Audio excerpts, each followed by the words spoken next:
குழந்தையா இருக்கிறபடினால் நீதியின் வசனத்தில் பழக்கம் இல்லாத இருக்கிறான். பழகலங்க, வசனம் பழகல. வசனம் பழகிறதுல நிறைய பேர் நினைக்கிறாங்க, எடுத்து வாசிக்கிறது நினைக்கிறாங்க. நீ பழகல அப்படின்னா சீக்கிரம் வாசிக்க தெரியல, அதிகாரம் எங்க இருக்கு, வசனம் எங்க இருக்கு, அது அல்ல சொல்லல. வாழ்க்கையை கடைப்பிடிக்கிற முறைகள், வாழ்க்கையை கடைப்பிடிக்கக்கூடிய விஷயங்களிலே எவ்விதமாக நாம் இருக்கிறோம் அதை அவர் சொல்றாரு. நீதியின் வசனத்தில் பழக்கம் இல்லாமல் இருக்கிறது, பழகவில்லை. எப்படி பழகிறது சொல்றாரு, நன்மை தீமை இன்னதென்று பயிற்சினால் பகுத்தறியத்தக்க முயற்சி செய்யும். இங்கே நம்ம விசுவாசத்தை பரிசீலனை செஞ்சா நம்முடைய மக்கள் வழக்கத்தில் இருக்கிற ஒரு பிரதான ஒரு சிந்தை ஒண்ணு. கிளியை பற்றி எல்லாரும் நல்லா தெரியும். கிளி என்ன செய்யுமா, தத்தை கிளி என்ன செய்யுமா, பேச்சு பேச்சு பேச்சு என்னமா கிளி. பெரும்பூரை வந்தாக்கா கீச்சு கீச்சு என்னமா, அவள் நேரம் வரைக்கும் அக்கா அக்கா அப்படிங்குமா, அம்மா அம்மா அங்கம்மா எல்லாம் சொல்லி கொடுத்ததெல்லாம் பேச்சு பேச்சுன்னு பேசிக்கிட்டே இருக்குமா, எல்லாரும் ரசிச்சு கேட்டுக்கிட்டே இருப்பாங்களா. ஒரு ஓரத்துல மூளையில ஒரு பூனை வந்து மியாவுன கத்திட்டா அவனை கீச்சு கீச்சு கத்திட்டு கூட்டுக்குள்ள ஓடி போமா. இவ்வளவு நேரம் பேசிக்கிட்டு திடீர்னு ஓடுதே பாருங்க. எல்லாருக்கும் பேச்சு பேச்சு பேச்சுன்னா ரொம்ப சந்தோஷமா இருக்குது. ஆனா பூனை வந்தாதான் தெரியும் உங்களுக்கு. பெரும்பூனை வந்துச்சுன்னா கீச்சு கீச்சு, ஏன்னா ஒரு தொண்டை கவிப்படாது, தொண்டை கவிப்பு ஓடி போய் ரெக்க பறந்துட்டு ஒளிஞ்சு ஒண்டிக்கிறோம். நீ அக்கானாலும் பேசாது, அம்மானாலும் பேசாது. அதுக்கு எந்த விதமான இது இல்லாத நேரத்துல சுதந்திரமா பேசுறது பேச்சு அல்ல. அதான் ஆண்டவர் வெளிப்படுத்துறார். அநேகருடைய விசுவாச ஜீவியத்தை பார்க்கும் பொழுது பெருமூனை வருகிற நேரத்திலே கிளியானது எவ்விதமாக தன்னுடைய நிலைவரத்தை மாற்றுகிறதோ அதே போன்று நிறைய மக்கள் மாற்றிக் கொண்டிருக்கிறார்கள். அதான் ஆண்டவர் பேசுறாருங்க. இப்ப சுடர்களை பார்க்கிறோம். ஒரு சுடர் சூரியன், இப்ப ஒரு சுடர் நட்சத்திரத்தை பார்த்தோம். அநேகர் நீதிக்கு உட்படுத்துறவங்க. இப்ப நம்ம எல்லாம் நீதிக்கு உட்படுத்துறோமா? ஒரு யோசனை கேட்டு போனா என்ன யோசனை சொல்றாங்க, ஒரு யோசனை சரியான யோசனை சொல்றாங்களா அப்படின்னு பார்த்தா, ஒருவரை ஒருவர் கடித்து பட்சித்தலானால், கலாய்த்தர் 5ஆம் என்ன சொல்லுது வசனம் பாருங்க. கலாய்த்தர் 5ஆம் யோசனை கேட்கிறது. யோசனை கேட்கும் போது என்ன சொல்றாங்களா, 15ஆம் வசனம் பாருங்க. கலாய்த்தர் 5:15 கடித்து பட்சித்தலானால், அதான் நடக்குப்பா. எல்லாம் மனுஷன், அது சங்கீதக்காரன் சொல்றான். 14ஆம் சங்கீதத்துல சொல்றான், வாசிங்க. 14ஆம் சங்கீதத்துல மனுஷன் ஒருவனை அப்பத்தை பட்சிக்கிறது போல பட்சிக்கிறார்களாம். வாசிங்க அந்த 14ஆம் சங்கீதத்துல படிங்க அந்த வசனத்தை. அதுதான் இங்கே பேசுற. 14ஆம் சங்கீதத்துல 2ஆம் வசனம் 3ஆம் வசனம் பாருங்க. உணர்வு உண்டோ என்று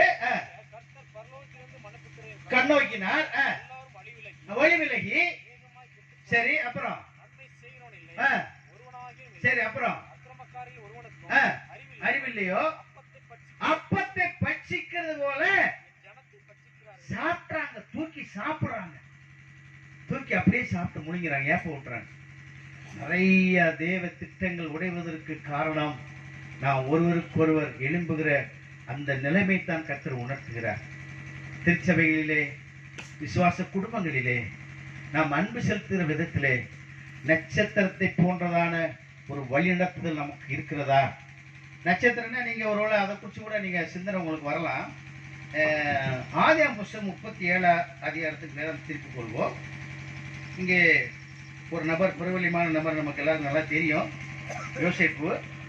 யோசேப்புடைய வாழ்க்கையில் என்ன செய்றார் பாருங்க. 9ஆம் வசனம் படிங்க. 37:9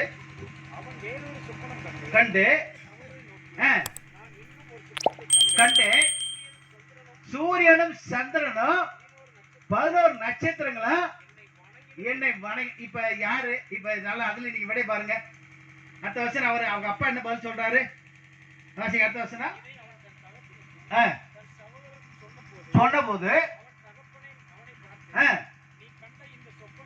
என்ன, நானும் உன் தாயாரும் உன் சகோதரரும்.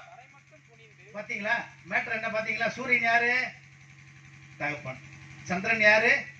தாய். நட்சத்திரம் யாரு? கூட பிறந்த சகோதரர். இப்ப நீங்க சொல்றாரு ஆண்டவர், சுடர்களை போல பிரகாசிக்கிற. ரைட்டு, என்ன சுடரு? சூரிய சந்திர நட்சத்திரம். இப்ப நட்சத்திரங்கள் பார்த்துட்டோம். அநேக நீதிக்கு உட்படுத்துறவங்கன்னா கூட பிறந்த ஒரு சகோதரனை நம்ம எப்படி நடத்துறோம், எப்படி நடத்த வேண்டும், கூட பிறந்தவங்களோடு எவ்விதமாக நம்முடைய பிணைப்பு இருக்க வேண்டும், அவர்களுக்கு சரியான வழிகாட்டுதல் சொல்ல வேண்டும். வழிகாட்டுதல் சொல்ல வேண்டும். வழிகாட்டக்கூடியவங்க வழிகாட்டுறாங்களா? வழிகாட்டக்கூடிய நிலையை சிந்திக்கும் போது நம்ம எப்படி நம்ம சிந்தித்து பார்க்கிறோம்? சரியான பாதை காட்டப்படுகிறதா? சரியான தூரம் சொல்லப்படுகிறதா? அவர் சொல்லுகிறார் பாருங்க, அநேகரை நீதிக்கு உட்படுத்துகிறவர்கள் நட்சத்திரங்களை போலனா உடன் பிறந்த சகோதரரை போல. உடன் பிறந்த சகோதரரை போன்று நேசிக்கக்கூடிய நேசத்தை வெளிப்படும் போதுதான் அந்த விசுவாச குடும்பமான கட்டமைக்கப்படும். சரி, இப்ப சூரியனுக்கு வரலாம், இப்ப சந்திரனுக்கு வரலாம். ரெண்டுக்கும் ஒரு வேலை இருக்கு. இப்ப சூரிய சந்திரனுங்கிறது நம்ம எல்லாரும் வெளிச்சத்தை வச்சுதான் சொல்றோம். அதுக்கு ஆண்டவருக்கு ஒரு வேலை கொடுத்துருக்கிறார். உபாகம் புஸ்தகம் அது என்ன வேலைன்னு பாருங்க. 33வது அதிகாரம் வசனம் 14வது வசனத்தை வாசிங்கள். 33:14. சூரியன் பக்குவப்படுத்த அருமையான கனிகள். ஐயா அதுதான் செய்யறா பாக்கியராஜா சொன்னாங்க. நாங்க இப்ப இந்த 3 நாங்க 2ஆக்க போறோம் அப்படிங்கிறாங்க பாருங்க. அந்த 2ஆக்குற வேலை என்னன்னா கனிவு இல்லையா? ஒரு கனிவுன்னு என்ன? ஒரு விஷயத்தை சொன்ன ஒருத்தர் என்ன செய்யணும்? கேட்கக்கூடிய அந்த விஷயத்துக்கு பேர் தான் கனிவுன்னு பேர்.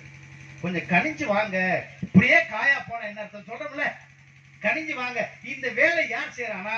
சூரியனுடைய ஒளியானது பிரகாசமானது காயை கனியாக்கக்கூடிய வேலை செய்கிறது.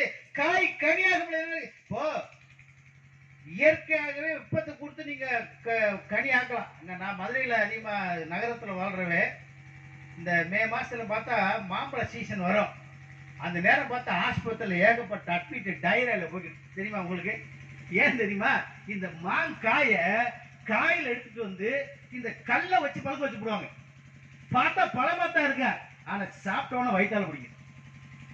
அவ்வளவு பாத்தீங்கன்னா அந்த அந்த பழுக்க வைக்கிற முறையில ஏற்படுகிற பிசகு அநேகருக்கு தீங்கை கொண்டு வந்து விட்டுரும்.